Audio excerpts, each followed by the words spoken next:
that? You came on laughing. Because I always like to like have it over to the side to make sure that like I can hear us and stuff when we first start, but I didn't turn it down, and so it automatically just came on. It was like a 20-second delay, and it just was so loud. I was like, oh my God. Well, welcome back, everybody. We're here. We're somebody's cousins. Maybe we may even be your cousins. We're here to bring you the internet funds of the moment. We're here to talk about all the things that you maybe have missed and give our Black Zennial, perspective. And you need that. And so you're welcome. If you want to know where to find us, I'm going to pop our channels up here because I just put it in the comments. But Demita Joe, did you want to say anything to kick us off in terms of like how's your week have been, or how do you feel about things? Well, hello.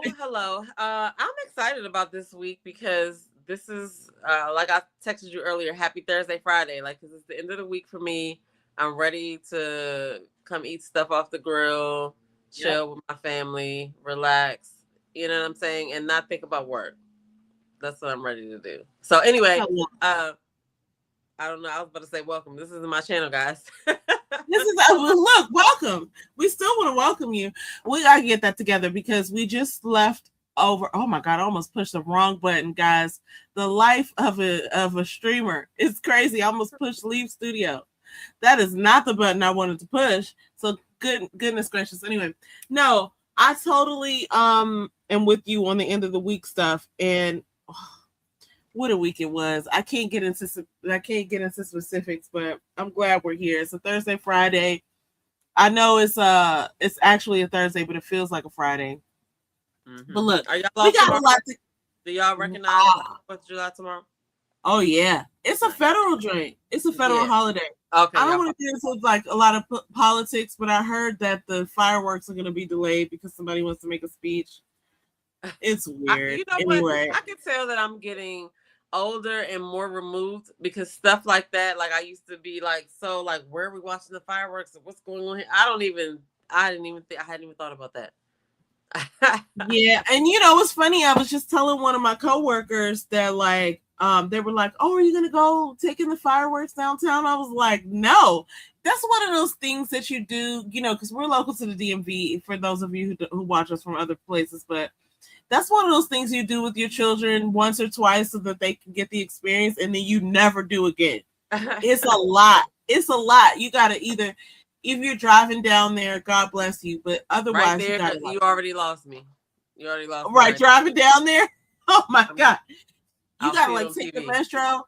So full disclosure, my job, our headquarters is downtown DC, and I wanted to go down there and get a couple things done in the office, and we were slating tomorrow because I was like, oh, it's the day before, and it'll be fine. And then we looked at like all the road closures that were going to be taking place, and we were like, never mind, I won't be getting that work done for another week because it's ridiculous. But yeah, I remember when I was younger, it used to be a thing like we'll go down to the FDIC building and go on the top of that. They used to hand out ice cream and stuff like that. But yeah, it's not. It's a heavy lift. You know what I'm saying? Just heavy lift. That's a great term. DC, but I would rather find local like other events to go to, right? Like somebody that I know is doing a cookout or something, or there's something on the Maryland side because. I don't know. It's like I said, it's like a whole event to get downtown. Just to get down there, and you think about getting back out. I'm already tired. My friend, I'm so tired. It's like I'm what? trying to get away from that though, because whenever somebody invites me somewhere, I'll be like all gung ho to go. Like, yes, I want to be outside. I want to go places, but then I'll be like, where is it? Is it parking? Oh, don't let it be 30 minutes away. Oh. That's even more of a deterrent for me. I'm like, when did I turn into this person? Because when I was younger, I would drive all the way to DC just to not be able to park. Have to drive around find parking and party on it. Like, I don't know what happened in between then and now. Now I'd be like, no, thank you. If there's not a parking lot that I'm going to be able to walk right into the place, I'm good. Then I can't go. And it's funny that you mentioned driving all the way down to DC because this is so funny. When I got my license, I felt like the world was open to me. It was just like, I'll go anywhere. I'll go to Alabama. Now, I never did that, but I would be so happy to go to Baltimore. It's funny to me now, because if somebody mentioned going to Baltimore, what?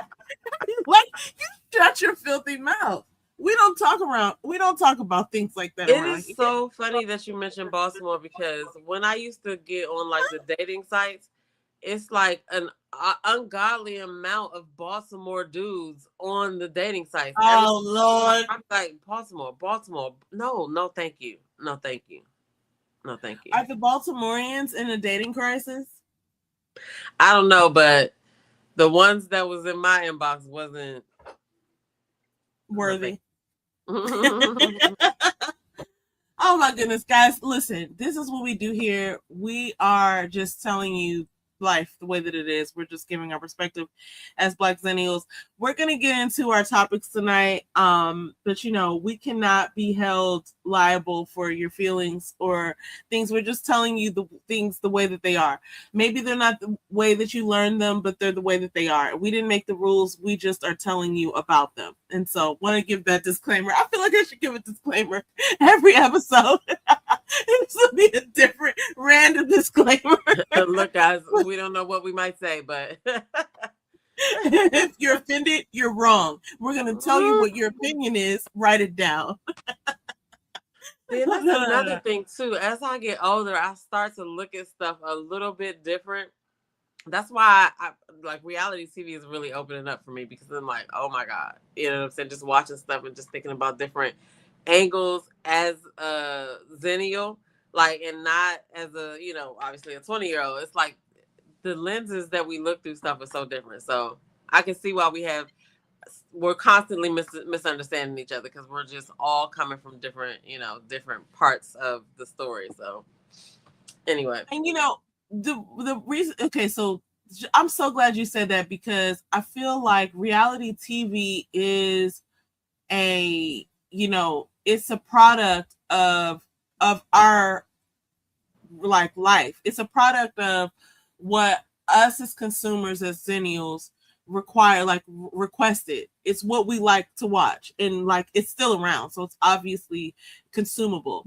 But I just feel so strongly about reality TV in terms of like I know some of it is entertainment and some of it even can be staged sometimes, but I feel like it gives us a really good palette, or it gives us a really good starting point to start like forming our understanding on social behavior. Like, I think reality TV is so delicious in ways that we don't even really recognize. Sometimes we just kind of take it for granted, but it's not something that's always been around. Listen, and it gives if you want to do a case study, it's an open playing field. You can find anything that you want to like do a case study on. It's there. And yeah, it's scripted. Some of it's scripted. Yeah, when you write a book, you have an outline for the book. You know what I'm saying? Like you are definitely gonna decide how it's gonna go, but you cannot account for people's reactions sometimes. And we're all watching for that little moment of civil unrest that's bound to happen when you mix certain elements. That's what we're all watching for. And that's what it is. Sometimes we don't, but there's a bunch of little, Easter eggs leading up to it that keep you watching. That's why I said, I don't know what possessed me to start watching Love Island, but it's like, it just delivers the messiness that I needed for reality TV. It's crazy. Anyway, I'll have to get into that No, we definitely. So now you got to get. So now I have to be on it so that we can discuss it. Because look, the alternative would have been what happened pre 1996, which was no reality TV, and we were just all ingesting the same programming, because you either had cable or you had whatever they called it, analog TV. I don't know what it was called, with the antenna TV. Yeah. And yeah, because you used to be able to get an antenna and get local channels. I don't think you could do that anymore. And then you even had to buy, and the local programming was purchased by different stations. And so you're actually consuming programming. We're in a totally different stage right now, because reality TV plays on networks, but it also plays on streaming, like on our phones. You can watch things on YouTube. YouTube is a whole nother thing, which is even, I think, a few steps beyond reality TV. But I feel like reality TV is the best mix of like programming that is sort of like done for you, curated for you, in a mix between, like, you know, the stuff that you can go and find yourself like on YouTube. But it to me, it's a wonderful study of sociology and social behavior. And one of the things I always think about when I'm watching it is, well, what would I do if I were in that situation? Do I know anybody like that? And what kind of social, like, See, that's the thing. experiment? Everybody should be able to relate to reality TV, because even if it's not you, you know somebody that you could be like, oh my God, this reminds me of such and such.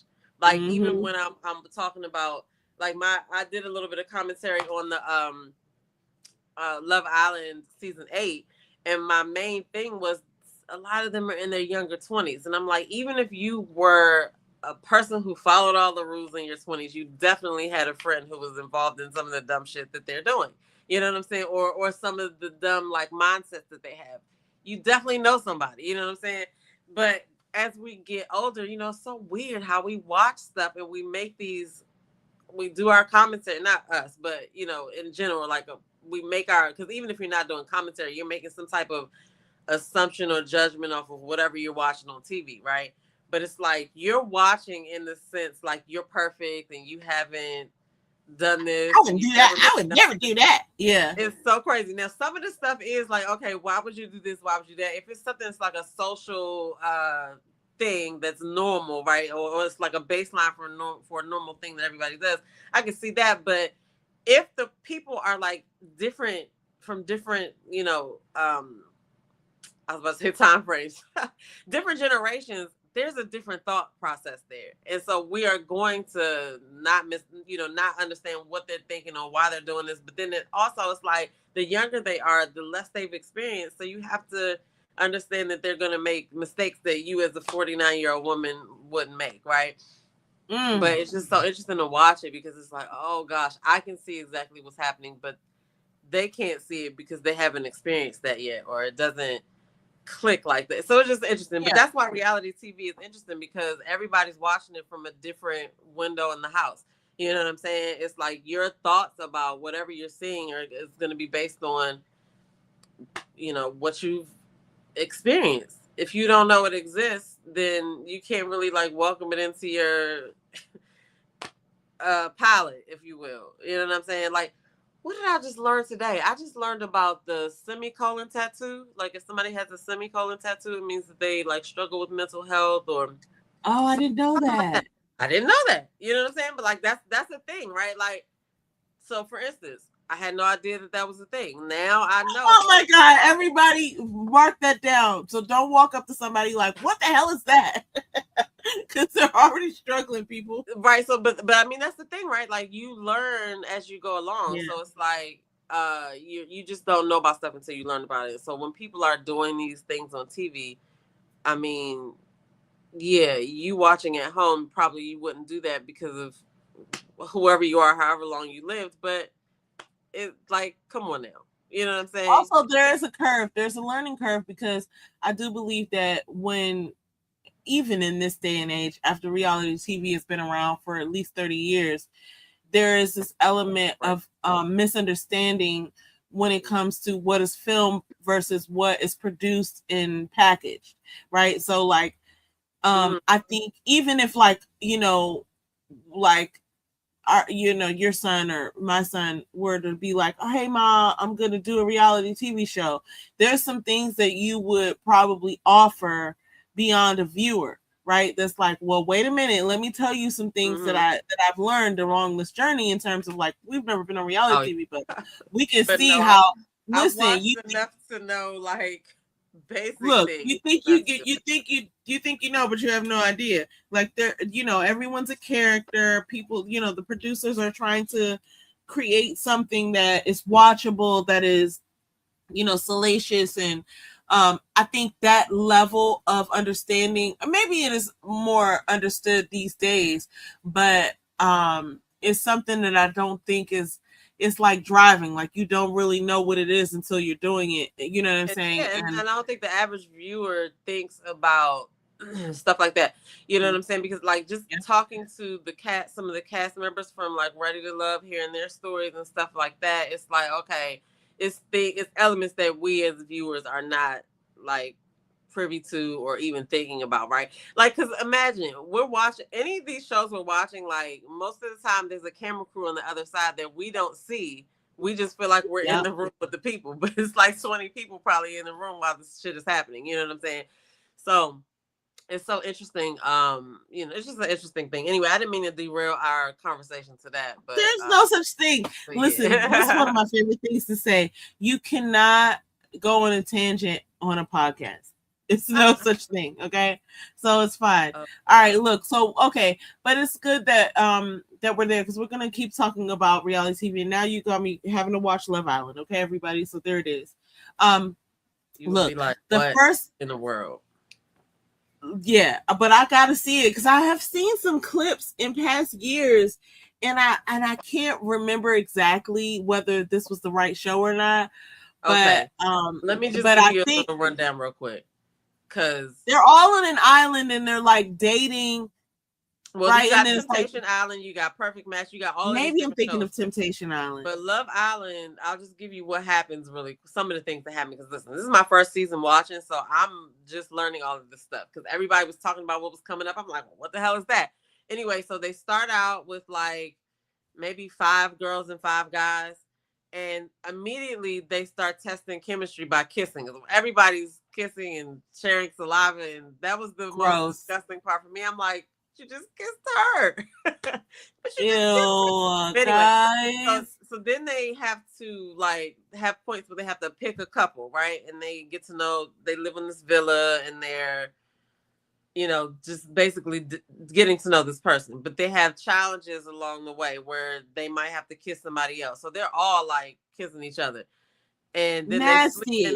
They sleep in a room like, somebody explained it too. It's like the room is like The Sims. Like they all sleep in the same room. It's like this one long room with all these beds. But like you can see who's sleeping as a couple, who's sleeping single and stuff. And then they will bring in. They have a point where they be like, okay, we're bringing in a certain number of bombshells. Now bombshells are just people who are not already in the villa. They're new people that come in and they kiss the people too, and then they have stay in the same couple or what. That's why I said it's like dating Hunger Games, because it's crazy. It could be shaken up. Like as soon as you think, oh, I'm with this person, here comes a bombshell. The person, they're gonna kiss people. They're gonna be like, oh, you're gonna pull this person. They're supposed to be exploring, right? Everybody to see who they want to be with. Then after that happens a couple of times, because they bring the bombshells in and people go home, but it's not clear when exactly. It just keeps you guessing. You know what I'm saying? Then they have something called Casa Amor Night, which that is like 3 or 4 days where the guys go to another villa and they bring in a number of other girls for them to chill over there with, and then they bring guys to the villa where the girls at. So, but meanwhile, they done split up these couples. So after Casa Amor is over, they have to decide, are they going to stay in the couple that they left, or are they going to bring a new girl back? This shit is crazy. Okay. What? And you gotta imagine, like, I think the other seasons have all ages, but there's a lot of young 20s on this. So it's like, you don't even know what you're doing yet. You don't even know. You know what I'm saying? So anyway, if that's not enough, America also gets the vote at some point for certain things. The producers are like American Idol. The producers are diabolical. Not to mention, we're like 24 to 48 hours ahead of whatever's happening. So we're getting, today's show is going to be whatever happened the last 2 days. You know what I'm saying? Oh, then they have this thing called Movie Night, which is showing everything that happened at Casa Amor. So if you didn't come back and tell the person that you chose that you was over there doing this with this person, they're gonna see it on Movie Night, and they're showing everything. They're showing everything. If you went behind somebody back and said this and you said that, they showed this one dude, he's calling the girls the same pet name. It's crazy. I was like, these producers have to be stopped, but don't stop. You know what I'm saying? So you know what? They should have a reality show about the producers.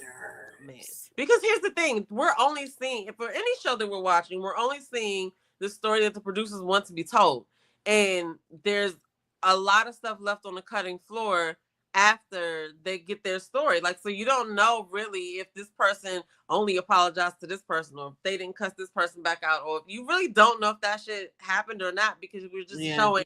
We're getting what they may want us to think, that this person walked off and didn't say anything. Because what I noticed the other night was, and this probably comes from watching it all the time, but they were showing the movie night, but this other girl was already crying, but we hadn't gotten to her part yet. So as I was looking and I saw it, I was like, that looks out of place, because why she already looks like she's been crying when we haven't seen it or whatever. So that's the thing. The producers can put it together, cut and splice, and make it look like whatever they want it to be. And so out here we're viewing it and we're like, oh my God, this person was this person was that. And it's like, we don't really know. We just know how they, but the footage is real. It's just how they manipulate it, right?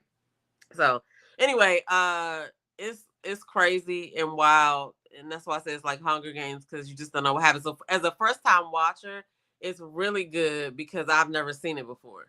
So I can't, like, Jessie Wu has been breaking it down, and she's been like real deep into, like, the themes of how they treat Black women or how they treat Black men and what happened in the last season. But I ain't seen none of that, so I'm like, dang, this is crazy. So after I get acclimated to the show, I'm gonna have to go and now look and see, okay, what are they talking about with this? Because it's just crazy. It's just crazy. That's all I can say.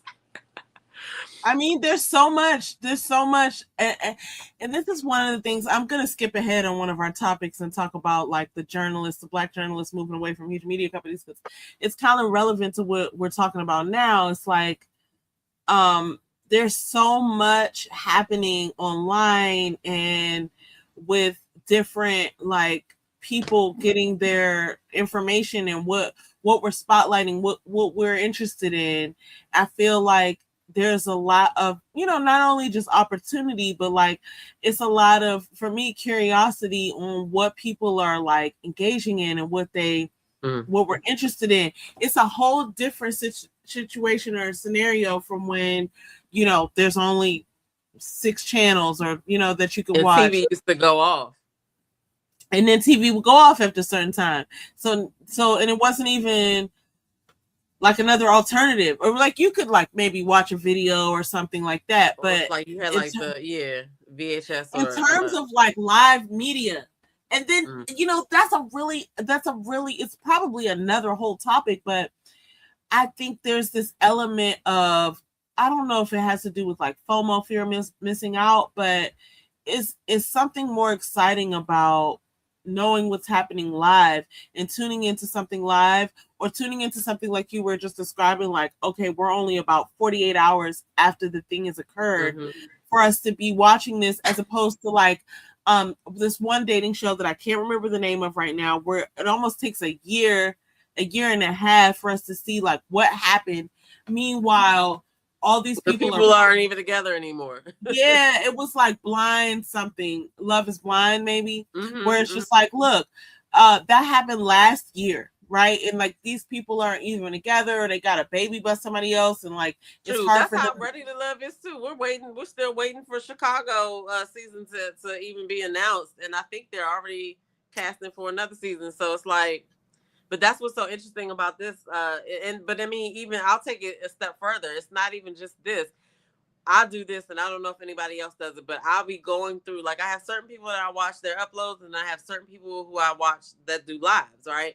And if I'm going through and I see a video from somebody and somebody else comes live, I'm gonna be like, oh, let me go to the live video. I'll watch this other one later. And it's something to that, though. It's something like, something about live events. Yeah. So it's something about live events. It's something about people who okay, so I'm certainly fascinated with this. There are some Black journalists who I used to watch on, like, CNN and MSNBC, which is now MS Now or something like that, MSNOW, who have either gotten fired or decided to leave. Even, like, Jim Acosta, who's not even Black, but people are going, or what's the other guy's name who's now not with Trump anymore? I forget his name right now, but he's like this. I'll remember in a second. But all of these, all of these journalists are going off on their own accord to just be a part of, like, not even, I want to say social media, because it's morphing into something else now.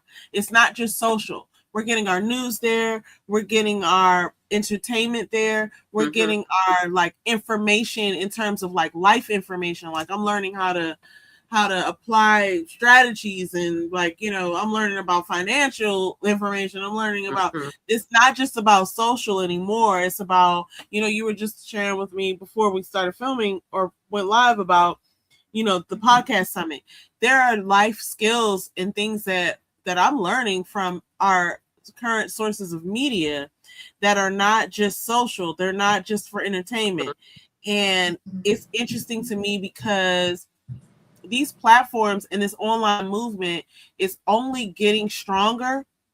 And I'm curious, like, where are people getting their information? What is the thing that lights people up? Like, what is it that lights you up about what information you can find connected to media that is, we got to call it something other than social media, because it's not just social media anymore. Well, you know, I mean, I know that when, especially when Tasha K was in court or whatever, they were starting to at least call the people, and then these court cases where, you know, some of the YouTubers will go, well, I'm going to call them content creators. They go out and they cover the trials and let us know what's going on. They go sit in the courtroom or whatever. Like, so, like, they were calling them new media, right? Like the new media. The new media. Because and then that's kind of when Tasha K went to court, and then I think Milagro Grams is another blogger that went to court as well over like the Tory Lane situation. Something happened with her and Megan Thee Stallion or something, I believe. But basically, it's a new way of, like you said, getting our news, getting our information and knowledge, because it's you no longer have to wait for anything to be announced on the mainstream news. You can go straight to, oh, something's happening here. Let me go find this person who covers this. You know what I mean? And they might have boots on the ground where you be able to actually see what's going on in front of the place or whatever. Because I remember when that George Floyd. Yes, I was just thinking that.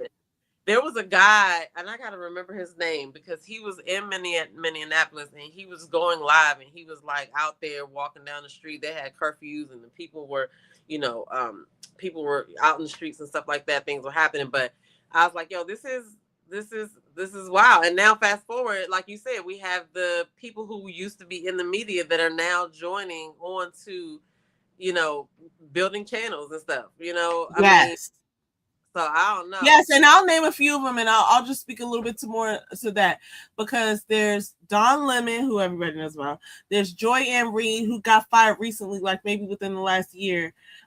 There's Laura Coates. I'm just thinking about Black people right now, but I already mentioned Jim Acosta. And like the perspective is really that like this corporate gatekeeping of like, you couldn't imagine being on the news. There's all bunch of people. So I'm just gonna be Nancy Grace, right? Hello. Like, and then I mean, but it's so interesting because like when people that were tied to big entities and then they break off and they do their own thing, like it trickles down too. Like look at Funky Geneva, you know what I'm saying? Because he was with Fox Soul and stuff, and then he just shows up, like everybody shows up to his shit, you know what I mean? So I don't know. It's a really different time, because I mean, in the same vein, at the same time, we have to figure out what is actually real and what's not. You know what I'm saying?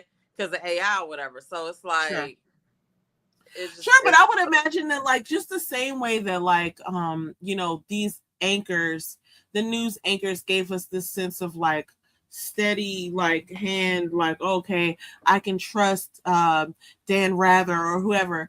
Like when you find somebody that you resonate with, like I will even give a shout out to we were just talking about him earlier before we started filming, and he did a recent interview with Lorianne Gibson, but Jason Lee, I consider him a source of truth in terms of like, okay, when you find your people online who, okay, well, you know what, I'm gonna go ahead and take the step of trusting you, and whatever you say, I'll go ahead and take my scoop from you. When you find that for yourself, I think it's a personal thing.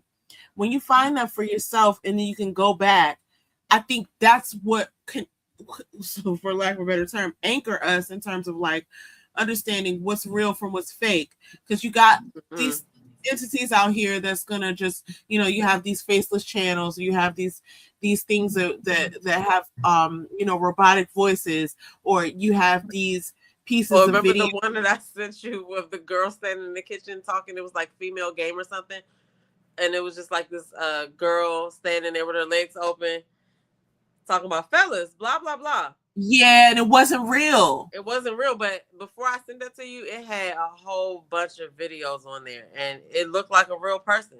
It You know looks what I'm like saying? a real person. Yeah, so like the thing is, we gotta be a little careful and be, you know, I won't even say like use your noggin, because it's getting smarter. AI is getting smarter. It's studying what's out there. But like I'll say, like people like Jason Lee, or, you know, for me, Don Lemon, there are people who, when I see them online, I feel like, okay, I can trust what you're saying. Like, you can even go to an attorney's channel to find breakdowns of stuff that's out here. You know what I'm saying? So like, yeah. And then I mean, times are just changing. You know what I'm saying? And then I mean, they have totally changed. Information right now today. They have totally changed, and gone are the days where like corporations can gatekeep and say, oh, we won't allow you on our channel, or there's no one to represent your kind because we just don't do this, we just don't believe you. Like, there's a lot that's happening right now, and one of the things that I was saying on one of my most recent lives is that we don't have to be subservient or like an effect of what is changing around us. We can go and be a part of it. It's not about what people or what corporations have to put out there for us as far as opportunities. We can jump in and decide like, hey, I want to see it go this way. And then you just jump out there and see what happens, right? Like the monetization is diversifying. There's a time when, you know, like if you think about maybe like 10 or 15 years ago when influencers started to rise, and it's like, oh, you know, these makeup influencers or these like travel influencers or what have you. Even those days are gone where nobody wants to see that anymore. Like the real push and pull is coming from the mass consumption. It's not even about who you follow anymore. It's about what's interesting. Even on your own feed. Now I'm hearing Gary Vee and others, you know, like Think Media. I'm just pulling this from what I've been listening to recently. It's not about even like who you follow on your own platforms. It's like whatever your attention is being spent on, and that is what they're going to put in your feed. It's not necessarily who you've decided to be. That's why it's funny when people be like, why is this in my algorithm? It's like, that's what you've been clicking on. You've been engaging with. And that's what the robot says that you would like, and guess what? The robot is right because you like it. You've been watching it. You know what I'm saying? Anyway, we haven't gotten to any of our topics right now, but this is a fascinating conversation because it's like, you know, before we could even say we could trust somebody else, we kind of have to study what it is that we like. You know what I'm saying? Like, what is it that we're paying attention to? What is it that we're interested in? And that's really where all of the attention goes. I don't think people really sometimes put those pieces together in terms of like, you know, we're not an effect of someone else's doing. They're studying us. They're studying what we're doing, and then they're producing something to respond to that. So anyway, listen, guys, we've gotten into a whole tangent. Let me get on to our first topic. Oh my gosh, I almost forgot about this, but I'm going to share my screen because this is an amazing lesson for us all. Oh my gosh, which one is it? I think it's this one. No, oh, I can see it. Thank God for technology. You know what? Okay, I'm sharing our screen here, and I'm showing this video of this young man and his little brother, who they look exactly alike. It's so cute. And the father is back there with the little sister.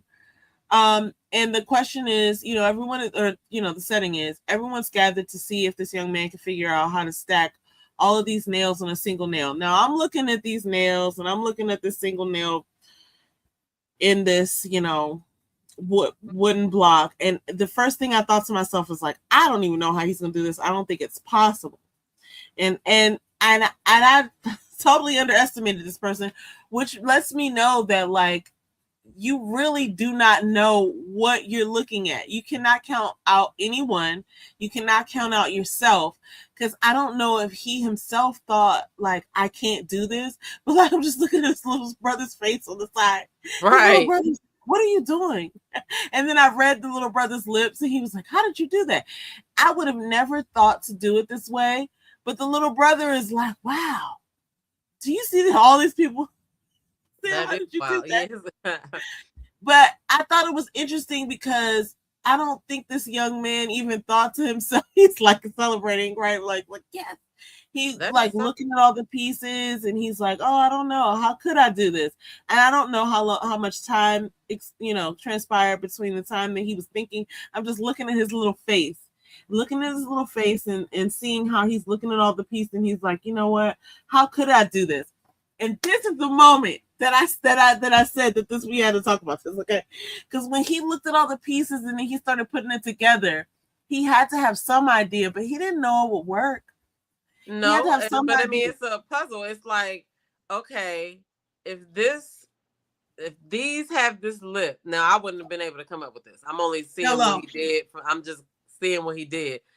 But if you know, it's kind of like if you know how something works, it's like, okay, so this should work. So all I got to do is put this over here, and you just don't know until you try it. Like that is him using his brain in real time. Look, I want to say something to you, even though, because look, if this were real life, that would be you right there with the nails, and that would be me on the side. I don't know. But what's funny is that is amazing. Now you put me in the kitchen and we got to figure out some shit or whatever. Boom, I'm gonna figure it out. Or the basketball court, because this kind of reminds me of that time where we were at summer camp. Everybody, I'm about to tell an old story. We were at this like little summer camp, and they were like, you have to get the ball in the hoop, but you can't throw it in. You have to bounce it. And Demeter was like, I don't even remember how old we were, but I was like, you have probably already been, involved in basketball and camp and stuff like that.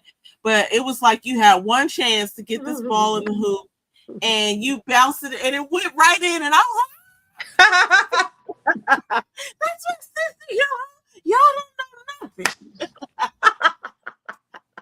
But so I'm bringing that up because you can't count out anyone, including yourself. And you said something there that I would say to myself, which is, now I don't know if I can do this, but this young man is a genius. Really, what it takes is there was this look on his face right in the beginning where he was deciding that he was going to try. And, I'm sure plenty of people tried. And like I said, I don't know how much time transpired from the time that he did it, from when he tried. But it's like, if you don't decide that I'm going to try, then there is no chance. But he decided that, okay, maybe it could work like this. And let's just see.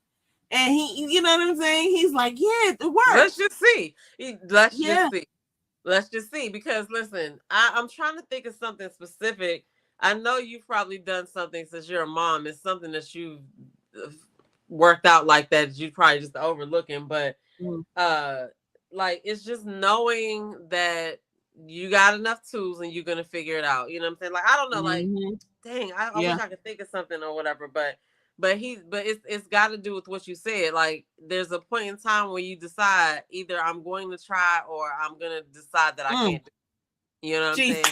And usually, if you think about it, as long as you go and try, something good always happens. Or you always, but we always talk especially as you get older, you be like, I ain't doing that. I can't do that. I don't do that no more. I let the youngins do this, or I do that. And no, your body is listening to that. So anyway, your mind and your body is listening to that. And then I was watching this podcast a couple of weeks ago where it was like, the cost of success is embarrassment. And I say, oh, you better stop talking to me, lady. It's like this idea that, like, if you fail publicly, then it's over. But that's not really true, because all of us are out here trying to do the same thing. And we're trying to be successful. Successful, all of the people who are successful says that you need to hurry up and fail. If you're not willing to fail at something, which is embarrassing, right? You tried something, you didn't do it. You're scared to for people that aren't fucking doing anything, not especially not nothing as big as you are. You're scared for these people, these fuckers over here, to be like to find laughing out at that you you're because trying. you tried to do something. Think about that. You're laughing at me because I'm Which trying to do really something ridiculous. that you're not even doing. It's ridiculous when you think about it, but again, as older women, we now see it differently. But like some stuff back in the day, it's just like you, and you're young, you're just like, you just swear that you know it. You know what I'm saying? You just swear that you know it. So I don't know. Well, you know, one thing I have to say before I move into the next topic is I was just recently, again for the 19th time. I'm just making that number up, but it's probably at least it's probably at least the fourth time. I just read Atomic Habits again, and written by James Clear, and he always talks about in his interviews how he's not an expert in habits. He just wrote the book because he was seeking the information, and he still struggles. But it's funny to me because one of the best things that I have heard from him listening to his podcasts, or like listening to like whenever he's on a podcast, is that one of the things that almost deterred him from writing his book was what his friends on Facebook would think. He's like, oh, they're going to think I'm trying to do something and I'm not really a writer. And, you know, he went to Ryan Holiday, who wrote, you know, maybe like 10 books at this point. Not at the point where he wrote Atomic Habits, but like at this point. So he went to Robert Greene, Robert Greene was the mentor of Ryan Holiday. He went to Ryan Holiday, James Clear did, to talk about like, hey, I'm thinking about writing this book, and you know, what's your advice? And so, you know, Ryan Holiday kind of like tongue-in-cheek tells the story about like, oh yeah, I met James Clear one time at a book thing, and he said he was writing a book, but like, who knew it would be Atomic Habits, and who knew it would be like this perennial seller that sells you know, millions of copies every year. And it just goes to show you that like, if this man James Clear hadn't decided that like, I don't care, or I'm just gonna put that care to the side, you know what I'm saying, that then we would never have Atomic Habits. And imagine the idea, people like Karen at work is gonna see this, so I'm not gonna put it up. Karen, right, it doesn't even matter right now. He said that, and so this is the thing. He was like, oh, and that is so true. Like, I don't know if you were like this before, but there was a period of time where I was like, I'm not going to post certain things on my Facebook because of the people who follow me. You know what I'm saying? Yeah. Whether it's family, coworkers, whatever. And then I had to get to a point where I'm like, look, you're over here. If you don't, I mean, I can't please everybody. You know what I'm saying? Yeah, so, if you don't want to see it, click off. The thing too that I think is really funny. I don't come over to your page and tell you what to put on your page. So listen, can you make me a t-shirt that says click off? And it's funny because I mean it offensively. But the idea is this. You know what's funny to me too, because it really kind of lives in our head. There are some people who lurk about, who might hate, and they're, you know, they're not really that great at their jobs because I don't see them that much. But the idea that, so I want to say this, and this is really interesting. In our network, and I'm including you in that, like in our network, there's probably about 80% of our network who support us in everything. And if we came out with a shoestring line, they would be like, oh, my friend got a shoestring line. Right? Buy my friend's shoestring. Buy my cousin's shoestrings. Buy my old co-worker shoestrings. And it's funny because in my mind, I want to tell the opposite story. Like, oh, if I do this and this shoestring line doesn't work, then I got hell to pay because people are laughing at me. And that's not actually really the case. If we look at the people who we see jumping out there, writing books, trying to be, you know, on stage, doing things, you know, like I have some friends who do, you know, Hollywood stuff. I have some friends who are comedians. I have some friends who do like really hard stuff that's like, oh, if you feel it, this is like, you really gonna feel it. And all of us support them. It's like, oh man, go do that. You're gonna be great. Nobody in our network that I know of is like, oh, I don't even know why she's trying to do that. I mean, like, the number of haters is going to be so small. The number of haters is going to be so small compared to the people who will actually, you know, benefit from you doing whatever it is that you want to do. Listen, and this is fresh off the podcast summit day one. I guess I'm going to talk about it a little bit because Kev on Do stage it. was today. Kev on stage was there today, and he does. First of all, I'll just say this: he posts he records and edits and posts his own videos still today, and he posts every day. He's not missed a day. So anybody who's complaining about they can't get started until they need a team, what say you? You know what I'm saying? Because he's doing it. So he did one right there on stage at the podcast summit. It was. I mean, but I know that we could do that too because we do that too. Like we can do a video and like put it up or whatever. But you know, the whole thing is the whole reason why I said that is because we were talking about the whole trying thing or whatever, and watching the people who are successful. They're not afraid to fail. They're not afraid to try. They don't care about looking stupid because at the end of the day, you're still gonna be you. You're still gonna, you know what I'm saying? Like it's a part of the process. It's a part of the journey. It's like you're not gonna get.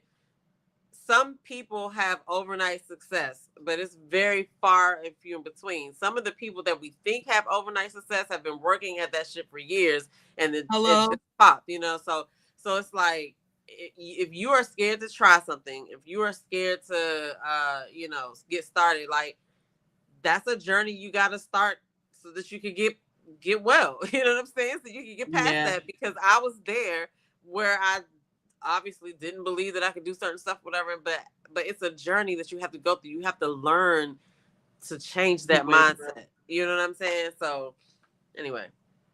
No, that's good. You have to learn your way through. You have to learn your way through. There is no bringing up Ryan Holiday again.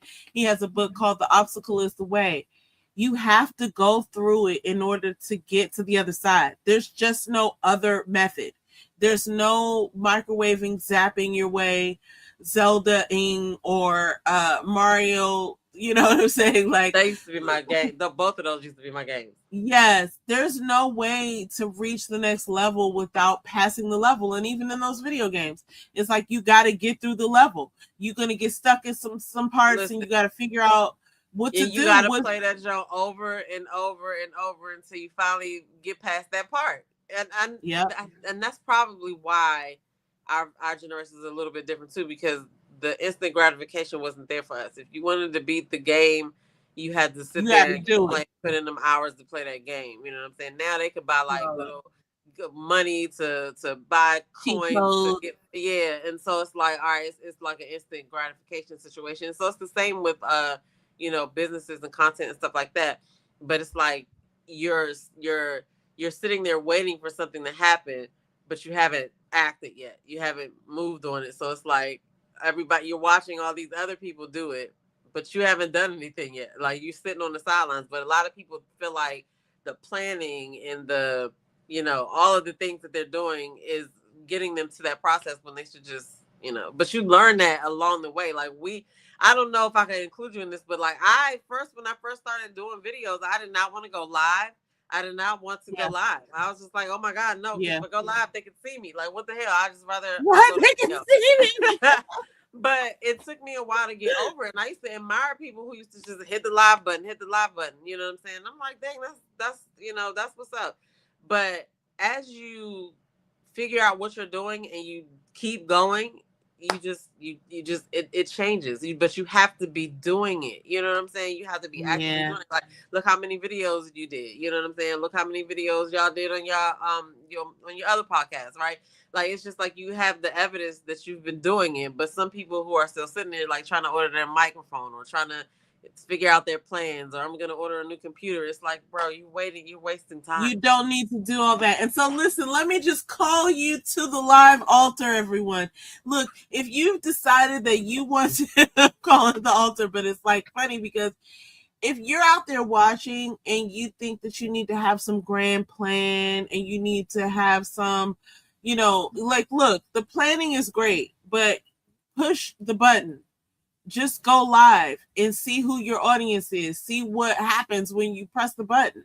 Like, there's no other way to do it than that. And I was just to do it. I watched this man. His name is Kevin Colby, and he's one of those YouTube teachers out there that like teaches you how to have a channel and how to be successful at having a YouTube channel. And he talks about some of his clients who are like, oh, I'm almost ready, or I'm gonna do this, whatever, after I order this thing. Or he has this one client who said something like, or subscriber who was like, I'm gonna go live.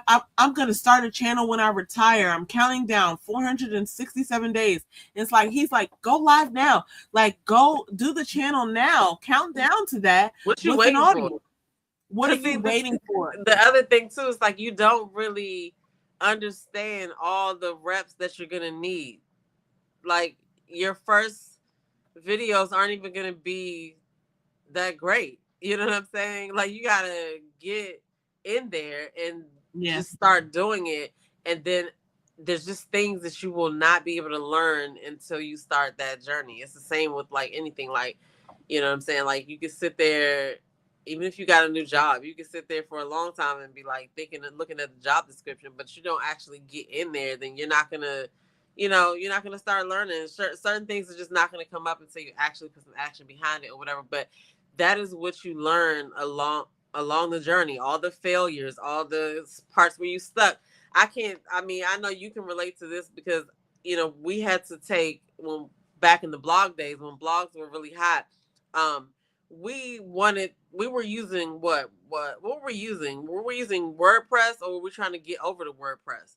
So we used a number of things. We used WordPress. We used oh man, I'm trying to remember the software that we used. It was something where we were hosting our website. We learned so much on the fly where it was like, oh, now you are hosting your website that we now didn't even know. Yeah. Oh, our website went down for one night and we were up all night trying to figure out how to get our stuff over to the other side. It's like, you just only find out when you go and do it. And we would have had no reason to figure that out if we were trying to plan it. And we're like, oh, we can't go on until we figure out this next part. Then we would have never started it. And then we would have never had that experience because it wouldn't have been real. It would have just been us trying, like thinking about doing it. You know what I'm saying? Yeah. So anyway, all right, look, I'm gonna move. I'm sorry. No, you go ahead. No, I was just gonna say I don't know what it is about like now, but I feel like I'm so glad that we started this content thing because along the way I've learned so much, and I don't know, everything just comes. I feel like it just comes natural to me, like to just figure out what I need to do, and then I get it done, and I look back and I be like, that wasn't even stressful. You know what I'm saying? Yeah. So I don't know, but like you said, anybody out there that is just thinking about it, you need to stop waiting until you feel like it's the perfect time, and just what's stopping you now. You don't know what you can do until you try, as evidenced by that last young man that we just put up here. That little boy. Now, speaking of that, so the other side of that is self-care, because I'll just tell you a personal story while I add this to the thing. This young lady's name, everybody knows her, I think. Mooney Long. I think her name is Money Long. That's what she goes by, her stage name. But we remember her back from like 2013 when we were on the YouTubes. And she went by Priscilla Renee. She's an amazing singer. Now she's an amazing songwriter. But she, she went through a lot. I only realized in the last week or so that she actually has lupus. So she was on the Boy Is Mine tour last year, and she ended up having to step away from the tour because she had some health issues. And I think, maybe that left some people confused as to why she was not on the tour, but she chose to take care of herself. Now, if you get the chance to go and look at this interview, and it's on Good Morning America's page, as well as, you can just probably Google Money Long and she'll probably come up. But she's talking about how important it is to take care of yourself. And she's saying she was faced with her own mortality because she was just trying to like meet the moment and like, oh my gosh, I'm on this Brandy and Monica tour and I have to perform and I have to be there. Like, sure, she's worked so hard because I remember watching her back in like 2013 and she's come so far. And she has so many hits and she's like an amazing songwriter. But there's a fine balance. And so there's some discovery here that I have. So in the past couple of weeks, I've discovered some things about myself, right? Like not even a couple of weeks. It's probably been the last month because I do these like 10-day check-ins on my channel about like, okay, these are my goals, these are my areas of responsibility, and like how am I doing in them this far. One of the things that I determined and am full-throated about from this point on, and like probably like a week ago, I've realized like, okay, I need to take this seriously, is that like I'm not giving anyone more of me than I give myself. It's something that is new to me because I realized that like, oh, I gotta be here for this person. I gotta do this for my job, and I gotta do this for my family, and I gotta. Nobody gets that nothing until I get my fraction of it, and that was this a recent discovery for me. It's like, well, it's not, there's certain ways that people frame it, like, oh well, pay, like, so I realize I'm saying pay yourself first now, just like the financial gurus will say, like if you're going to invest or save, pay yourself first and then pay your other expenses. That's how I'm looking at it for myself. I actually have a card, if I can find it, where I listed out all of the things that like, hey, look, if I do any of these things, then I can consider myself a little bit taken care of. That's called on a regular basis I need card. And I've written down probably about 10 things, right, that are like normal to most people: 100 ounces of water, a workout per day, a shower, my hair being twisted, my nails being painted, time for me to paint, because I really do like to use these watercolors and these gouache colors, a tidy bedroom, a tidy kitchen, my meal preps done, journaling, batch filming content. Those are things that I consider to be like, hey, look, if I can get 4 of these things done in a day, I'm winning. But if I can't get 4 of these things done in a day, then I know to myself that like secretly I'm not winning. Maybe I'm surviving, but if I go a few days without getting 3 or 4 of these things done per day, that's an indicator to me that like I'm giving more than I'm getting. And I don't want to live like that. Affects your capacity, which It is affects how my much capacity. And now everybody's getting a lower level of service because I've decided to pay others first. So I realized that like I don't even want it to get there. I would rather everyone get like, 25% less so that I can get a little more. But honestly, it's not going to work out that way. The math works differently. The math but works. to give yourself, if you take care of yourself first, you'll be giving them as much as you could give them versus however you feel on that day. Like if you do it right, if you fill your cup first, then you're gonna always show up to give whatever you can. But if you are depleted, then you're not gonna be able to do anything, which is honestly a good segue into what I'm actually doing right now. But I don't want to take away from Please tell it. What? So as you know, I run Self-Care Revolution, which is a wellness brand that focuses on how well you do the daily 5. The daily 5 is your maintenance, right? Your maintenance, the self-care that is, I say, is instead of self-care, is maintenance. All right. It's like plugging your phone up every day. So right now we're doing a 30-day check-in in July because I'm showing everybody how easy it is to take 5 minutes and include self-care in your daily day every day, because it's all about making you aware. And I'll use a quick example really quick and show what I did. Like this is day 2. You don't have to do it like this, but this is day 2, right? This is just a sheet that lists all of my daily 5, right? It's just a little 1-pager: hydrate, nourish, move, rest, and reflect. Now, basically yesterday I didn't get enough water and I didn't eat enough protein. I wrote that down, and I wrote that I have a reflection question at the bottom, and then it's like I showed up today by whatever. Now, after I do this, I'm done. That's my self-care task for today, because guess what? I'm not going to be able to unsee or unhear that I didn't drink enough water yesterday, right? So what I did last night, what it is all about is writing a list is part of it, because you're going to elevate on whatever it is you're doing, but you need to create a habit around what it is that you lack. So I didn't get enough water. Let me go fill this up and put it by my bed so that when I wake up, it's right there first thing in the morning or in the middle of the night. If I get thirsty, I don't know anybody else get thirsty in the middle of the night. I don't feel like getting the water. Yeah. So, but in the morning, it's right there. First thing in the morning, I can drink it. Taking care of, maybe it's not my 100 ounces of water, but it's a good start because the biggest changes happen from small things that you compound on. So you can actually say to yourself, I got my water started today, right? So that's that. So 5 minutes to check this out, and then I don't look at it really no more until tomorrow when I'm doing my third one. I'm be like, okay, so what did I say yesterday? And then I'm gonna check off the boxes for yesterday. But between now and tomorrow, I can't unsee the fact that I didn't do so well on food and I didn't do so well on water. You can't unsee it. You feel me? So the whole work of self-care being maintenance and including it every day is um coming back every day to assess what you did. Because if you're not paying attention to it, you could go days without drinking glasses of water. But if you have a 5-minute routine and be like, let me check and see what I did today, because it doesn't matter that you didn't do it. What matters is that you captured the data of what actually happened, so that you can go back the next day and take 5 minutes and be like, you know what? All right, bet. No, fuck that. We drinking water today. You know what I'm saying? So anyway, but so that's what we're doing. A 30-day check-in, 7 o'clock, between 7 to 7:15 on Facebook and on YouTube, Self-Care Revolution. You can also download the workbook, but I really would like you to join the revolution and go to selfcaremattersdaily.com and download a free self-care tracker. All right. And just keep it in your little, you can either do it on your phone digitally or keep it in your book.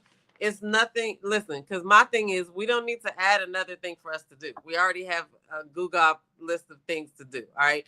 What you need is just the awareness for how you're doing the shit that you're already doing. You're already eating, you're already drinking, you're already sleeping. But when you actually look and see, okay, 5 minutes to see how I'm doing in that, it never leaves. It makes you can't stop thinking about it, because all you're doing is making the habit of checking on yourself daily. And that's what this is all about. So anyway, but yeah, to piggyback on what you said, you are not, especially as a mom, you are not going to be able, oh, that video probably has no sound, so don't worry about that. But you are not going to be able to be there for Drayton or your husband or anybody if you don't holler at yourself first. You know what I'm saying? So I totally agree. I just pulled this up because I was. That was a long ramble, guys. Sorry about that. No, it was not. It was so perfectly well timed, because I realized that, like, it is the truth. Like what you're saying, it's science. So it's not a luxury. Like when I think about what I would give, like, you know, my responsibilities, like, you know, I have a job or I have a responsibility or I bartered my time over here. I told so-and-so I was going to be here. I was going to be there. None of those things are going to benefit from a lesser me. So by me putting myself, and it's not even like, I think we have a really negative connotation with words in terms of like putting yourself first or focusing on yourself. It is a necessity. It's not something that is a negotiating thing. It's a non-negotiable. If you do not put yourself first, non-negotiable, non-skippable. You cannot skip it. You can't do it. Otherwise, everyone suffers. But yeah, and the crazy thing is, you wouldn't skip charging your phone. You know that somewhere within 24 hours, you have to charge your phone. So that's the whole thing about the Daily 5, is that they're so simple that if you can't remember to do anything else, right? If you can't get to wash your hair, you can't do this, you can't do that, at least you took care of these 5 things. Because once you make a habit of just making sure that you're spending like at least 5 minutes assessing what you need, then you can build on top of it. Like maybe you're going to start with I'm going to start with putting the water by my bed, right? But then maybe in a couple of weeks, I'm going to be like, I'm drinking 100 ounces a day or whatever the case. And you build on top of it. The whole point behind the Daily 5 is that when you get to the point where you're starting to burn out, all you need to do is fall back on the basics, the Daily 5, because that's going to give you your like foundation to boost yourself up out of that. Because you're gonna be like, okay, I've been drinking my water, I've been doing this, I've been doing that. Now I need to get into my workout routine. I need to jump into this, I need to jump into that. Because we're creating small habits of the shit that we're already doing daily. You're already eating, you're already drinking, you're already sleeping, you're already doing that shit. But how well are you doing it? Because that's gonna tell us, not tell us, but that's gonna equal whoever you're gonna show up as when you get to work, when you're with your husband. It's going to go into everything you call yourself, everything you do. It's going to be an extension of who you are, of what you gave yourself. You know what I'm saying? And so I'm so grateful. If you're starving, you're going to be irritated when you get there. If you're dehydrated, you're not going to feel good. You know what I'm saying? And all of the things has a consequence that's gonna be bad on you. Which, when you think about it, it's like, why would I do that to the Why would I do MVP? that? Because I need me to do whatever it is I'm gonna do. So when you start looking at it like that, and sometimes it's hard to like be like, oh, I'm gonna start this workout thing. Or I'm gonna eat salads every day. I'm gonna do this. Okay, this is what's gonna get you to starting that routine, coming back to your basics, and seeing how well you're handling that. Because really and truly, if you're not hydrating yourself, or you're not eating right already, you're not doing certain things, how do you expect to jump into a 55-minute workout 4 days a week? You're not ready. You know what I'm saying? So go back to the basics, work on that, and then you'll be ready for whatever. That's just how I look at it. I'm like, if I didn't, because if I've been up all night, then I can't really function. You know what I'm saying? So I don't know. I always You say do that. know. I You don't do know know. why You do know, I and you're telling the I people. said it again. I'm gonna delete that from my vocabulary. I do know. You do damn know. The other thing is, I'm not anybody's coach. I'm actually, this is me. This is the crazy thing. This is me. This is something I set up for my accountability. That was the workbook that I made for myself. I'm just actually showing you guys, in case you want to do it too, letting you know that if I can do it, you can do it. But that's the whole thing. Like, we're doing it together, because it's not a transformation. It's not me saying, oh, come here, you're gonna lose 20 pounds, or come here, you're gonna do this. It's like, the work is building this consistency, and how we're gonna do it. I'm gonna do it, and you're gonna do it. So I'm just being consistent and asking you to be like, look, this is the answer. The consistency is the answer. Because I mean, like I said, people got these really grand self-care days, and that's cool. But for people who don't do it every day, you got to build from somewhere. You know what I'm saying? It's levels to it. Yeah, I do some extensive self-care on certain days, but every day, no matter what, I'm trying to figure out, do I have enough water to drink? Am I eating something good and some good food today? Did I get a good night's sleep? I'm asking myself those questions, because at the end of the day, when I show up to work, all those things is gonna matter. Because I don't want to be irritated. Anyway, I'm just gonna repeat myself, so I'm not gonna. And there's a consequence for not meeting the standard. And so there's a few things that you said there that I think are, real major takeaways. I think, you said, if you can do it, they can do it. But the idea is that this is what works. This is what works. And now she has distilled it down into a format where you can participate. You can show up for yourself. Nobody else is going to do that work for you, but she has made it into a standard in a format where you can participate and you can show up for yourself, which is inherently going to, advance all your other projects and all your other responsibilities. And so I'm going to put this up here one more time. It's going to spill out into everything. And people, listen, I don't care what anybody says. Okay. We came up in the era where we had to write stuff down, and even if you want to do it digitally, you have to find some way to collect the data about yourself. How do you feel when you don't get enough to drink? You better stop it right now. You have to do that. And so I don't know, like, you guys that are, there's some people out there that do not believe in writing on pen and paper anymore. I mean, okay. I just have to say this, because you would think that, like, we kind of have some sort of rehearsal or something, the way that the way that our words and content kind of feed into each other. But, like, I am the guru of paper analog systems, of how it means something for your brain to write things down and how that shows up. And it's so funny that you said that, because it is very important. So sorry, I don't mean to cut you off. Sorry. Super important, right? And shout out to her, because I never have to worry about having any of the supplies that I need. I have all the pens that I need. I actually have turned into a pen snob. I was in this Target the other day, and I saw that Sharpie has these new pens out, right?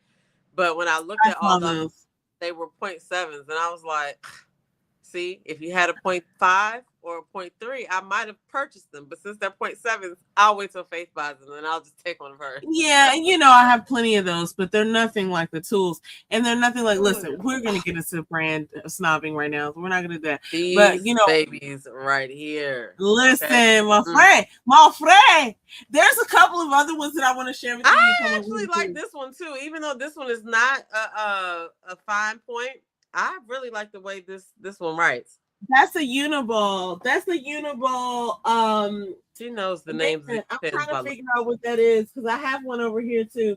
I love those. It's a 207. It's a Uniball Signal 207. I love those. This helps me write very neat for some reason. I don't know what it is. It's like the ink comes, however the ink comes out, it helps me write. I use this when I'm serious about. I'm about to write my outline. When I'm serious. I'm not taking notes with this. I'm writing it for my little cue card. Listen, she's writing people up with that pen, okay? And what's funny too is like, oh man, we gotta have an over powwow about that. Anyway, we're not gonna get into pens because we're gonna be here for hours.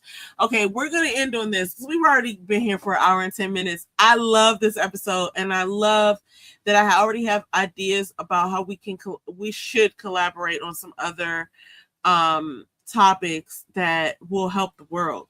But I want to just talk about this one last topic, which is Keke Palmer, everybody. Because we're speaking about all the things that help yourself and your humanity. And I just gotta shout Keke out because, okay, wait, let me put her up on the screen. So here she is with I forget his name. I don't know. Anyway, let me just talk a little bit about Keke Palmer. She's not only a mom now, I think her son is like 3. She's a podcast host. She's an actress. She's a singer. People don't give her enough credit for her voice. She's got a really good voice. She's a game show host. She's an amazing dude from 106 & Park. Yeah, Terrence J. That's his name. It just came to me right there. But she also recently took on like she's now a board member with BET, and she also recently did a couple of other things. She did this initiative where she's given like $3 million. She's invested $3 million in like creators. And I want to talk a little bit more about the TED Talk, but she also has partnered with, I want to say UCLA. Please don't quote me on this, y'all, because I got to go back and look up my stuff. But she has partnered with the university it is UCLA. It's with a new artist in residence program. And starting this fall, UCLA students will have the opportunity to learn a thing or two from Professor Palmer. I just think she is the bee's knees. Like, we all know Keke Palmer as, like, you know, best friend of your head, funny girl. She always can, you know, she just saw her, right? That was her. Yes, first big one. Aquila and the Bee, beauty shop. She has so many roles that we can like identify with in like terms of like, you know, seeing her come up. But she is so smart, and I feel like she's such a powerhouse in the way that she shows up. Eddie Murphy actually said something about her in the last couple of years. He had a documentary called Being Eddie, and he said that she's the person that reminds him so much of himself because she does it all. She can sing, she can act, she's funny, she's, you know, she's really doing a lot. Like, I don't think, you know, people realize how much work it takes to get up and do a podcast and to do production, and she's always on. You've never seen, if you think about it, you've never seen this lady miss a line. When I watched some of the BET Awards, and that part where she introduced Cardi, me and Earl watched that together, and he was like, did they plan that? And I laughed because I was like, it probably was scripted, but the fact that she is who she is, you just don't know, because she could have just done that off the cuff. You know what I'm saying?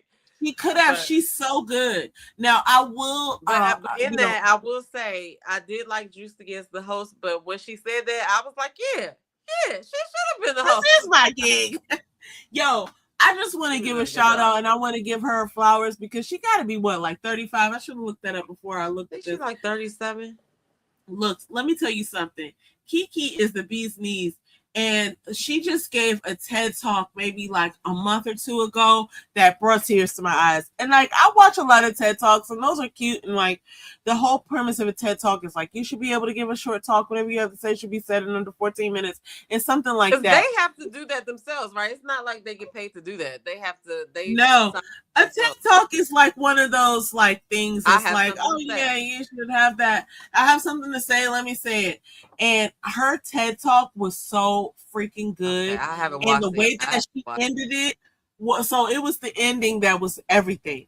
And she did good on the whole thing. I mean, it's Keke Palmer. She doesn't miss a line. She doesn't miss a moment. She always knows where her light is. She always looks good. She's always dressed well. Her hair and makeup are always bomb. Does She's she always have sisters saying and something brothers? that's funny.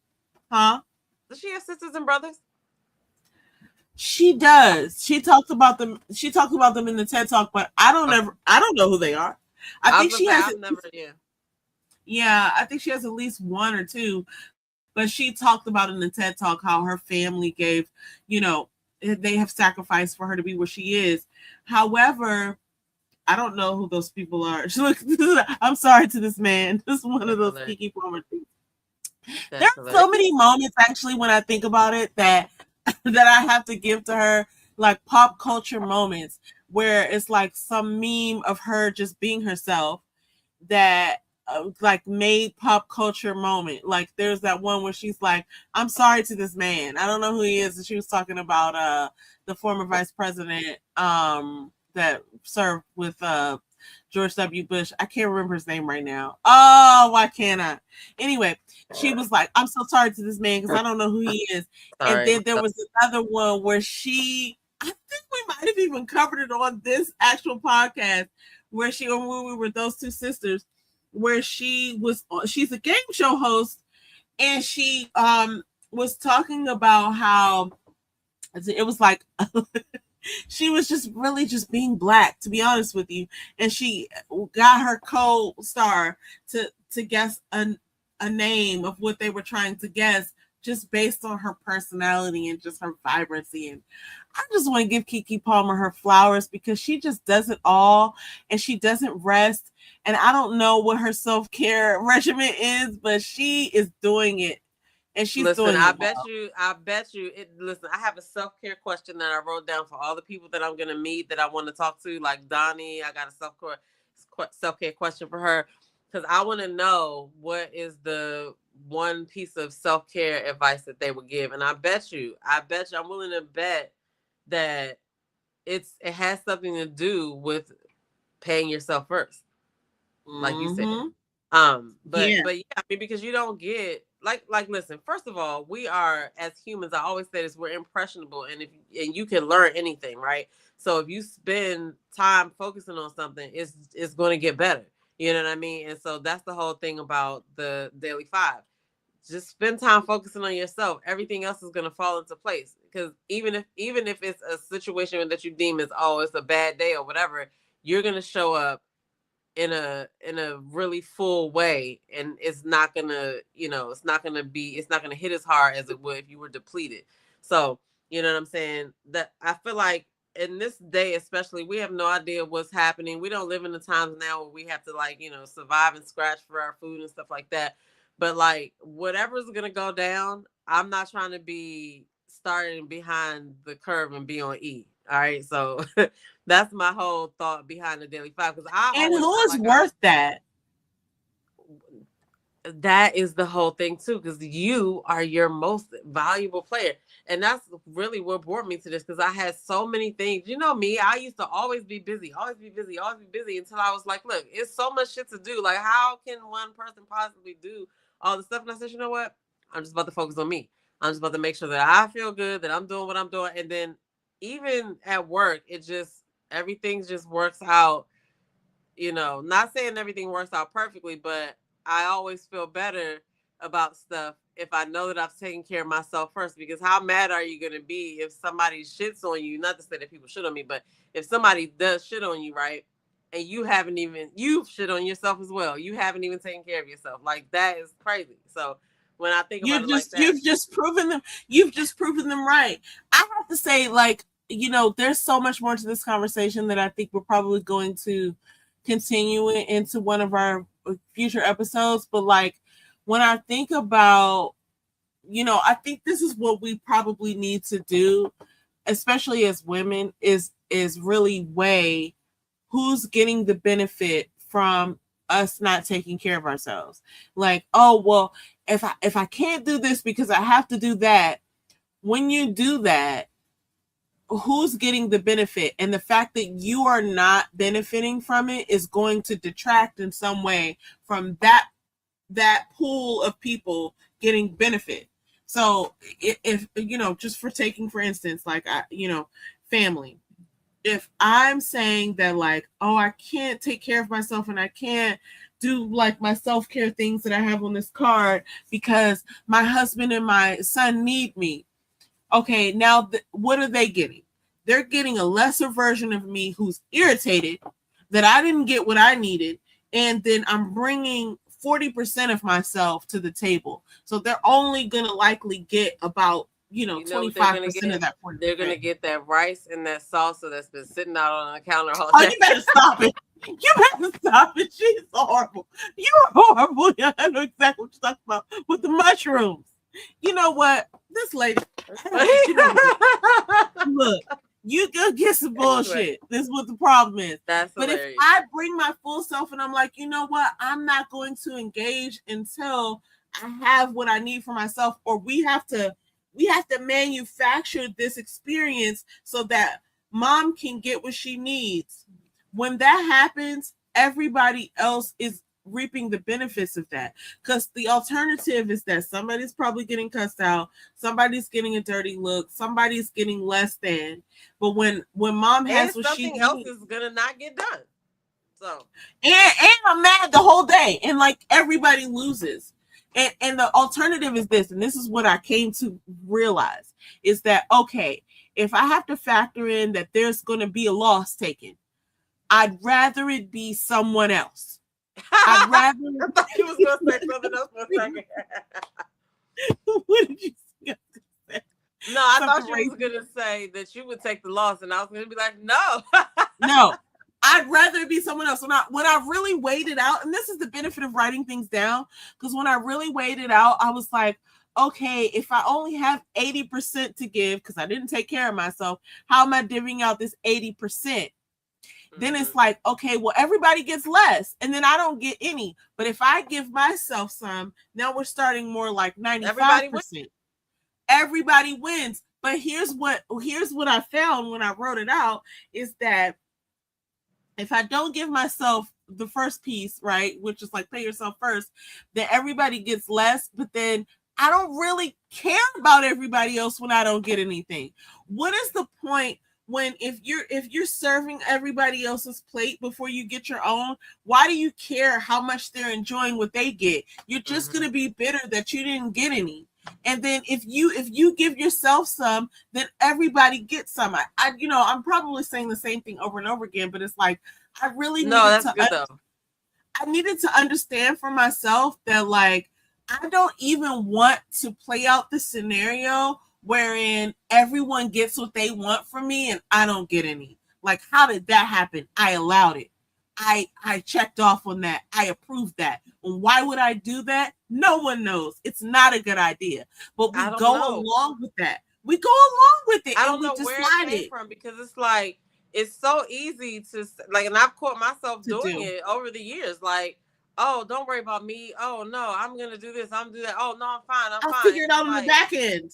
What are you doing? Like, no, we all need to be okay with the idea that everybody's getting less. Can you imagine coming into a meeting room, like, whatever meeting you have that day, 9 a.m. on Monday morning, you come in there like, hey, everybody, we're all taking a cut. We're all taking a pay cut. And it starts with you, everyone else, because I'm getting mine. Like, I'm not sacrificing my part for you guys anymore. Everybody needs to accept that the level is either 80% or more, because once I get what I get, then now everybody gets more from that pie. But if I don't with love, like, things are gonna be, it's gonna be so much better. You know what I'm saying? And like, and then the question is, why would you do that? Why would you put yourself on the back burner? It just, and then I get it when people be like, oh, I don't have time to do this, I'll be rushing. But it's because you choose to not pay attention to yourself. Like, you choose that. You know what I'm saying? And it's like, no. I think some of us didn't realize. Some of us don't realize that there's a choice we're making. I think I do agree with that. It's like, especially when we grew up, at the time that we grew up, we came home by ourselves. You know, we were doing this, we were doing that, and it was like the focus wasn't really on take care of yourself first. Like, yeah, we knew how to take care of ourselves, wash ourselves, you know, hygiene and stuff like that. But there was no conversations, not even just talking about in our household or whatever. I'm talking about like in the world as Our a whole. There generation, yeah, that stuff wasn't. It was top of talked. mind. I would switch that. It was talked about in the home based on personal preference, right? Like if Yeah, mommy was talking to us, like she introduced us to planners and stuff like that, but it wasn't something that is a real big thing now. How everybody's like on mental health and stuff like that. Like it was always just kind of like, let's get this done. Let's stop yeah, crying, do this, get up, do this, and then you know, it wasn't really focused on that. So I can see how we were trained to be like that. You know what I'm saying? Like yeah, go, go, go, and don't worry about yourself on the back end. But like now let's stop and think about what we're doing. That doesn't make any sense. So you know what I'm yep, saying? Feed yourself first. Take it not feed yourself first in the literal sense, but like really like what do you need? And yeah, even if you're not gonna do it all right now, you still need to be like, okay, these are the things that I need today yep, so that you can go towards it. Because if you just be like, all right, what do you need? And then you're not even going to go yeah, back to that. And you're going to be constantly being depleted as you're doing it because that's just how it is. Like I say, I always like to use the phone because we treat ourselves better, our phones better than we treat ourselves because we would never be caught dead without our charger. If you don't have your charger, what kind of how person are you? dare You you? know what I'm saying? You're so But responsible. when it comes to like making sure that your battery is full, and it's Yeah, simple things like I say, it's nothing added to your. It's not adding anything to your day. It's just simply putting some focus on yeah, what you're already doing. How are you already sleeping? What is in your refrigerator? What is in your cup? You know what I'm saying?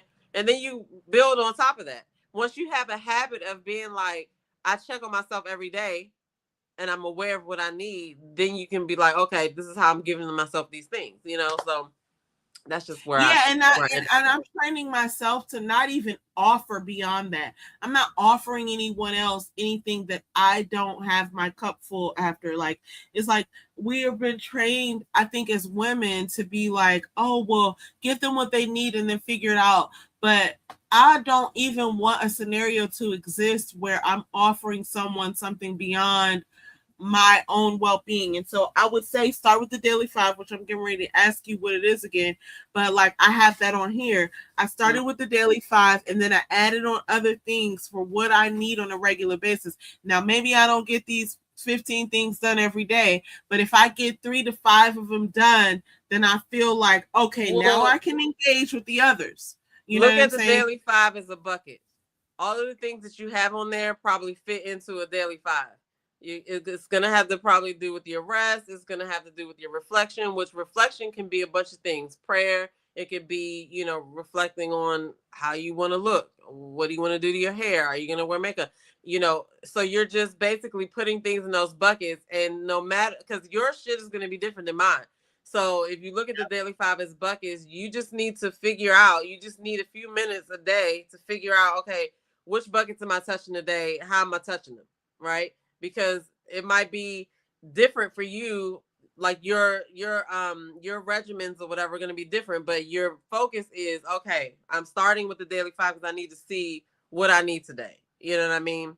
The water fits with hydration. So the daily 5 is hydration, nourishment, movement, rest, and reflection. So basically, what are you feeding yourself? What are you hydrating yourself with? Which could be food and water. You know what I'm saying? Feeding yourself nourishment could also be what are you reading? You know what I'm saying? What books are you reading? What podcasts are you watching? Are you building a business? So that's why I said people Yeah. that think that they don't have time for self-care are thinking too much about it. And they need to go down to the foundations and be like, look, all right, as long as I touch this daily 5, because if you practice doing the daily 5, that's a habit of checking on yourself, and then you could build from that habit and do whatever it is that you want to do. Oh, doing my hair or whatever, you know what I'm saying? Because you made it a habit to check on yourself. Because like I said, if you woke up if you walked downstairs just now and Drayton was talking and he said I'm hungry, you're not going to be able to unhear that. And however long it takes you to give him the food, you're going to not be able to unhear the fact that my child said he was hungry. So it's the same thing with yourself. Once you make yourself aware, then you can't unsee it. And how you execute it is totally up to you. It's totally customizable up to you, right? Whatever time you got, what you want to do or whatever. But you have to make it a habit to stop and be like, let me do a self-assessment. What I need. My hair needs to be done. I need to eat. I need this. I need that. But if you never stop to be like, what do I need? And you just go through your day or whatever, then you end up with all these lists of stuff that you want to do, but you never stop to check on yourself. And that's why I'm trying to bring the, I don't know, awareness to it. Like all you really need is that 5 minutes to look and see what's going on. And you do that. It doesn't matter whether you hit it every day. The fact is that it's just like a to-do list, right? It's an awareness. You're going to write your shit on the to-do list that you want to not forget. You might not do everything in your to-do list at work, but you need it there because you're aware of it, right? So that's the whole thing about why I created that workbook, because it's just a one-pager that takes you a couple of minutes to figure out. You ain't even got to study it, but it's there for when like I said, you are aware of, oh shit, yeah, I didn't eat this, I didn't do that. And then you just never know, especially with all the stuff that we can find out these days. Collecting that data, y'all, I'm telling you, you need to start writing stuff down about yourself, because you can figure out, oh, this is a pattern I never noticed. You know what I'm saying? Or, oh, that's why I feel like that, because I ate that 3 times this week. I'm just saying. Let me just piggyback on that as we land the plane, as Sean Cannon would say.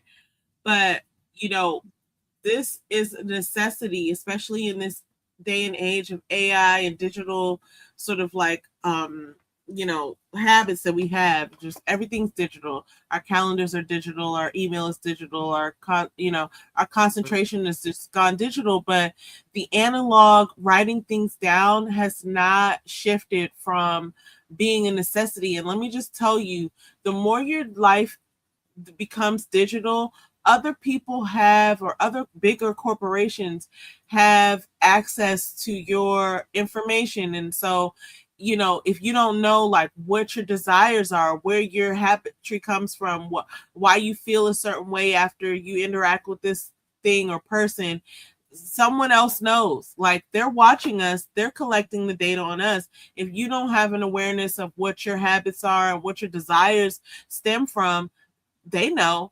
Alexa knows, Siri knows, you know what I'm saying? Amazon knows, Apple knows. Siri and Alexa knows, yes, definitely know. She back here talking to me now. I'm gonna sorry guys, I had something. Anyway, I'm gonna leave it with this, because I know we are over time, but I just want to say something that I figured out that I didn't even realize. This was a regular habit that I had that I didn't think was harmful at all, right? Sunflower seeds. Now, I found these sunflower seeds by this company, and these are the kettle roast. They're like sweet and salty. They're bomb, right? Anyway, are they better than David's? They're bigger. And they're I gotta bring some to you. Let you try them. I got I got the pickle ones, but these are all right. Oh, okay. But they also only sell them at Royal Farms.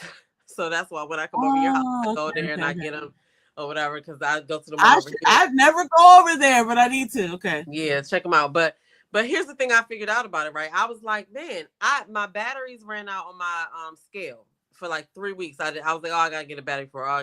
So I wasn't really weighing myself. And then I was at the store and I was like, oh, let me get some batteries. I replaced it. And I looked at that junk. I gained like 10 pounds. And I was like, what the fuck? What's happening? Because I'm working out I'm in my schedule. Like, I just know what day it is. And I'll be like, oh, this is this day. I do this day. I've been walking the hill. I walk the hills twice a week. On Tuesdays and Saturdays, I work out strength. You know what I'm saying? So I'm like, I know that when you're building muscle, you gain muscle or whatever, but it's no way I could have gained 10 pounds of muscle in 3 weeks. That's crazy. You know what I'm saying? So I was like, okay, let me just go revisit what I'm doing. You know what I'm saying? So I was looking at what I've been eating. Okay, yeah, you've been consistent in working out, whatever. Then I was like, you know what? I be fucking these up. Now, this is a 12-ounce bag, right? And the serving size is 30 grams, which is like a fourth of a cup. A fourth of a cup is like one good handful. You know what I'm saying? Yeah. That's crazy. So it's like I could go through this bag in about 3 days. So that is telling me that 190 calories is a fourth of a cup. I could easily eat like 600 calories, extra calories. So these, I'm not even counting these, right? I'm only counting the calories for the food that I'm eating. So I ate an extra 500 to 600 calories of Yeah, sunflower seeds. without even thinking about it. What? When I look, but I would not have realized that if I wouldn't have written down on my sheet. Yeah. Because it asks, I have a question on here about food, and it says, name one meal or snack that genuinely nourished you. And then there's also one that at the end that asked me, like, what did I eat? What did I eat? And I wrote that down. But my point is, that helped me figure out, okay, I need to portion these out so that I know that I've hit, at least I know how much calories I'm eating, right? Because I would just mindlessly do this. If I'm in a meeting that I don't gotta be on camera, or if I'm watching TV or whatever, let me get some, because I'm thinking it's not a cookie. You know what I'm saying? It's something. It's a seed. So I'm, but no, you gotta be careful of the hidden things that we do that just hinder our process. Okay, so I'm a fan of writing stuff down. I'm a fan of just paying attention to what you need every day. So thank you for bringing that website. Selfcaremattersdaily.com. Y'all get the free tracker. Where you can get the free trackers right here. All you got to do is go to Self Care Matters Daily. Follow us. Follow us on YouTube and Facebook, because like I said, right now we have just started the 30-day self-care check-in. It's no more than 5 minutes every day. We're going to check in. I'm showing you how easy it is, so you can do it too. Listen, 5 minutes. 5 minutes. That's it. Anyway, I didn't. Okay, listen. No, that's good. Listen, that's what we're here. Listen, I'm just gonna be real with you. I just realized this last week. I was watching somebody on YouTube, and I was like, "Yeah, everybody's on YouTube trying to promote what they're offering." And the idea is like, this is valuable. You're not saying something that's not valuable to people. They need to be concerned about their own well-being, and so everyone watching, you're welcome. And we're all at work selling something for someone else, and you might as well be tuned into what's going to be helpful to you. And so that's what we're here to do. We're your internet cousins. We're going to tell you like it is. We're not trying to do something nefarious. We're literally trying to tell you what's in the group chat and what you should be aware of. And so we'll be back next week. Listen, we're gonna reconvene offline, but like, I love this episode. I thought this was amazing. This is what we do here. We hope you tune in next week. If you're watching on the replay, tell us what really resonated with you, and we'll see you again next week. Happy 250th birthday of this interesting nation. Interesting. This is my word. Okay. Everybody. Peace, everybody. Peace.